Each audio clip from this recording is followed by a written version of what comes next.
அஸ்ஸலாமு அலைக்கும் வரஹ்மத்துல்லாஹி வபரகாத்துஹு. சம்மர் ஸ்டார்ட் ஆயிடுச்சு. கார் டயர் எதுவும் சேஞ்ச் பண்ணிட்டேன்னா, அரஃபா எலக்ட்ரானிக்ஸ் பேலன்ஸ் அந்த கடையில போனீங்கனாக்கா ஃப்ரீயா பண்ணி குடுத்துருவாங்க. டயருக்கு மட்டும் தான் காசு. பேலன்சிங் அண்டு வீல் அலைன்மென்ட்டும் ஃப்ரீ. ரொம்ப அற்புதமா பண்ணி குடுத்தாங்க. இந்த வீடியோ ஏற்கனவே போட்டிருந்தேன் டயர் மாத்துனத. அதுக்குள்ள பேலன்சிங் பண்ண அந்த கார் பேலன்சிங் பண்றத வந்துட்டு ஒரு வீடியோ போடலான்னு ஏற்கனவே எடுத்து வச்சிருந்தேன். ஏன்னா ஒரு 1 மாசம் போனதுக்கப்புறம் போடுவோம். எந்த அளவுக்கு எஃபெக்ட் இருக்குன்னு சொல்லிட்டு. நான் இப்ப கார் ஓட்டுனேன். அது எந்த ஒரு பிரச்சனையும் இல்ல. நல்ல மாரி போயிட்டுருக்கு. அவங்களுடைய ரொட்டேஷன் பண்றதுக்கு 2, 3 மந்த்ஸ் கழிச்சு கூப்ட்டுருக்காங்க. அதுக்காக போ வேண்டியிருக்கு. இது வந்து முசஃபா 11ல இருக்கு. இண்டஸ்ட்ரியல் ஏரியா 1, 11 இங்க அபுதாபி. போய் பாருங்க.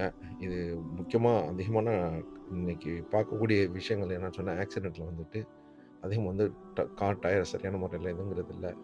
அப்புறம் ஆயில் சேஞ்சஸ்லாம் ப்ராப்பரா பண்ணணும்.